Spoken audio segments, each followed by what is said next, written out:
Hello everyone, good evening. सबैलाई नमस्कार। मैले अस्ति भन्दै थिएँ है तपाईँहरूलाई मेरो स्वेटर पनि दिनुहुन्छ आमाले भनेर, र आज चाहिँ यहाँ धागो पनि ल्याएको छ। या आमाले धागो ल्याइदियो, म बुनिदिन्छु भन्नुहुँदै थियो। निशान पनि हो मेरो, चिनो पनि आमाको, यो मेरो चिनो। त्यो बुनिदिनु भएको थियो, सबै हराइदियो, एकपल्ट हराइयो। अनि आज चाहिँ नयाँ बुनिदिनु हुने रहेछ, धागो खोल्नुहुँदैछ। अनि यहाँ धागो ल्याइदिने यहाँ श्रीमती हुनुहुन्छ। आज उहाँले 600 ग्राम ल्याइदिनु भयो।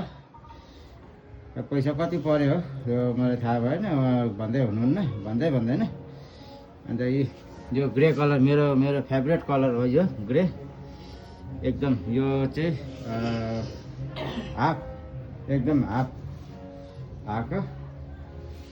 अनि यो फुल नबनाउने, यो भित्रबाट लगाएर बाहिरबाट कोट लगाएर एकदम ह्यान्डसम भएर हिँड्ने मेरो विचार थियो। र मलाई ह्यान्डसम बनाउने फेरि उहाँ हुनुहुन्छ, फेरि मलाई सिँगार पट्टार गरेर यसो लानुहुन्छ।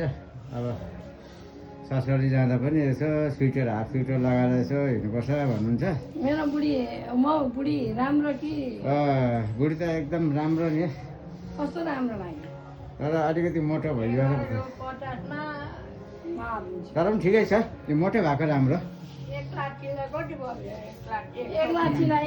धागो धमाधम छ। अब भोलिदेखि स्टार्ट हुन्छ। मेरो आमा चाहिँ एकदम खटिरहनुहुन्छ। कहिल्यै बिसाउनुहुन्न। सासु गाडी डल्लो पार्दैछ। छोराको लागि स्वेटर बुनिदिने, बुढोको लागि धागो किनिदिने। सासूबारी एकदम मिलेर काम गर्नुहुँदैछ।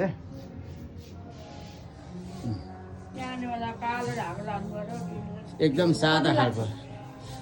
ल हेर्दै गर्नुहोस्, मेरो पेजलाई फलो गर्दै गर्नुहोस्, लाइक गर्दै गर्नुहोस्, कमेन्ट्स गर्दै गर्नुहोस्। अनि मेरो युट्युब च्यानल राज इन्टरटेनमेन्ट भ्लगलाई पनि सब्सक्राइब गरिदिनुहोस्।